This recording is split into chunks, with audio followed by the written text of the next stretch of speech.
Hello, students. In the Education of the Exceptional Child courses, the first PowerPoint and narrative from my voice that you're going to receive is on the common elements of disabilities. We've covered most of this in class, but I think it's important that we have this available to you. You can review this material before the exam, because this will be on the exam number 1. Okay, slide number 1. The etiology. We went over this in class. There's the prenatal. What can go wrong? Etiology, remember, refers to the cause of the disability. Something went wrong somewhere at some time that caused the disability in the child. It can occur during the prenatal period, which is gestation. It's that 9 months of pregnancy. And the things that we talked about and that you need to be familiar with are things like the mother ingesting certain substances, drugs, and other things that can damage the fetus. And that includes something like alcohol, street drugs, and things of that nature. We also talked about a big one being genetics. You know, the genetic makeup of the child is predicated upon, you know, the chromosomes and the genes and the DNA that's received from mother and from father. So that can result in a disability as well. Number 2 is perinatal. Perinatal is that birthing period of labor and delivery. It's a critical period of seeing that the youngster is delivered properly. And the biggest issue that we confront there is the issue of anoxia, which is the deprivation of oxygen, typically. In this case, we're talking about to the brain. Postnatal, what can happen during the postnatal period? Again, ingestion of things that would damage the central nervous system of the person, traumatic brain injury, through accidents and injuries of a variety of sorts, anoxia, such as through somebody who's involved in a near drowning. They don't die, but there's been oxygen deficiency to the extent that it does damage the brain. So lots of things that can go wrong there as well. There's meningitis, encephalitis, things that can be contracted through environmental things such as mosquitoes and things of that nature. Okay, going on to the other category, nature versus nurture. I look at 3 areas there: the organic, biological, genetic, which are things that in one sense we don't have a whole lot of control over. You know, we inherit, you know, our genetic structure from half from the mother and half from our father. So that's kind of hard to have any control over. Environmental factors we have a great deal of control over. That is, how are we providing that intensive stimulation to the newborn, you know, will allow their central nervous system to grow and develop and be available for learning. One of the chief causes of an intellectual disability is deprivation of that early stimulus, you know, when the child is going through critical periods of learning and development. So a very important area. And that's where we've also looked at the parallel between poverty and disability. There's more disabilities that come out of our impoverished areas than there are that come out of the individuals that are more affluent. Unknown, there will always be disabilities where we won't always be able to pinpoint or establish the etiological factors or factor that's involved. Another thing that's part of the common elements is the emotional component, and a lot of this parallels work done by Elizabeth Kubler-Ross in the area of death and dying. I sat in a restaurant once in Glen Ellen, and I heard 2 mothers talking at a table close by, and the one mother said something that I'll never forget. She said, "When I had my son who has Down syndrome, it was like a death in the family." But she didn't stop there. She finished her thought. She said, "A death in the family without the funeral." Obviously, the child is still alive. And so she falls into that grieving cycle that we've talked about. You will have that as in a handout. And what the parents are, in most cases, grieving when they have a child with a disability is grieving the loss of the perfect child. Growth potential, all children can learn. Now, some are not going to learn as fast or as much as others, and their capabilities for learning may be impaired as a result of the disability.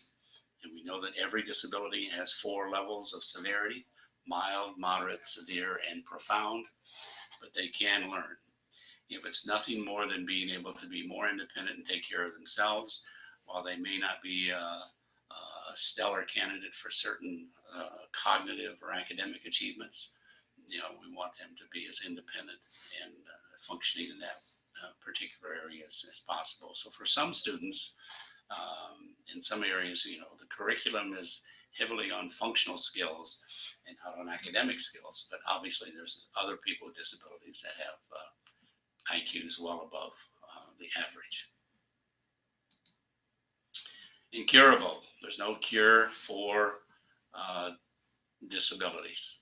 And we occasionally hear somebody out there say, oh, there is a cure for this disability, there's a cure for autism, there's whatever, and it's just, most of it's nonsense. The only cures that I've talked about that's even close is proper medication for somebody with an emotional disability like bipolar or depression or schizophrenia. And we have come a long way in the area of pharmacology, so that a lot of those individuals can live very capably, very well, with medications. Number 2 is the cochlear implant. It can be surgically implanted in an individual who is deaf and replace the loss of the cochlea, which is in the inner ear. So those are the only 2 that come close to a cure. They all have legal and educational rights, and we're going to go over those in class. There's also going to be a PowerPoint on special education law, which you can review at another time. So there's the Rehab Act of 1973, which is really a lot about not discriminating against individuals with disabilities. It also is the beginnings of accessibility for individuals who are impaired in their ambulatory skills, and it include handicap parking for individuals with disabilities. And finally, it included also the Section 504 plans that we can now provide for some individuals with disabilities. And we've gone over that in class, so you should be familiar with the IDEA. A lot of components there. The FAPE, IEPs, LRE, least restrictive environment, due process, and zero reject. So those are all parts of that you're going to be learning about once you participate in class discussions and look at that other PowerPoint. ADA, Americans with Disabilities Act, and that's the latest one. That covers basically just 2 things. It covers accommodations for individuals with disabilities in the workplace and also their education. For example, if someone at the College of DuPage has a blue card, that means that they qualify for accommodations under the Americans with Disabilities Act. The second phase of this is now we're talking about the real details of accessibility.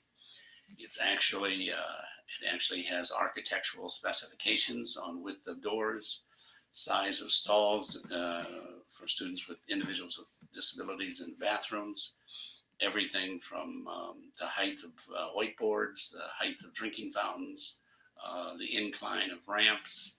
It just if you want to become an architect, you have to take a course on the ADA architectural specifications, which would be included now in any building that is open to the public. That includes not just those that are purchased out of tax dollars, but it includes any commercial building, that is open to the public. That building has to be accessible for individuals with disabilities.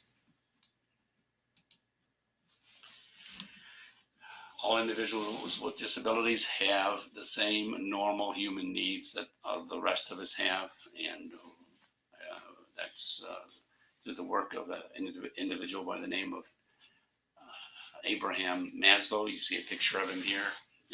He identified those needs. We all have those same needs. Physical needs, that's food, water, shelter, sleep, safety and security needs. We all want to feel safe in the environments that we access in our lives. And that's where we talked about safe neighborhoods, and we also want our students to be and feel safe from bullying. Emotional needs, everybody wants to feel good about themselves. Belongingness needs, we want to be part of something bigger than just ourselves, whether that be a family, a church organization, a religion, being part of athletics, clubs, anything that is bigger than ourselves. And that's important to everyone, is to be part of something bigger than themselves. Self-actualization, becoming all that you're capable of becoming. That's the pinnacle of where we should all be. This is where you should be in your life today. Those 4 previous human needs hopefully are met in your life, so that you're at self-actualization, and you're going to college because you want to become everything that you're capable of becoming. You want to reach the maximum of your capabilities. Self-actualization. Next slide. Students with disabilities, adults with disabilities require specialized programming, whether that's through special education, through related services, specialized recreational programs, specialized vocational programs, vocational training programs. They require some specialized programming, and that's what you'll be experiencing a lot of when you get into public education. Having a child with a disability raises the complexity of life. It's not only caring for the child, the additional time, the additional resources it takes to raise that child with a disability, but it goes right on up. What's going to and who's going to take care of my child when I'm no longer here? What kinds of services are available to them, as adults, in their lives as they grow older, and as the parents grow older and either are not able to take care of them, or of course they pass on, and now family or the community, someone needs to take care of them. It also increases the divorce rate. As I think I mentioned in class, the divorce rate is 50% for average people. When you have a child and you're inserted in your family with a disability, the divorce rate goes up to 70%. We're never out of the woods of having the possibility of acquiring a disability in our lives.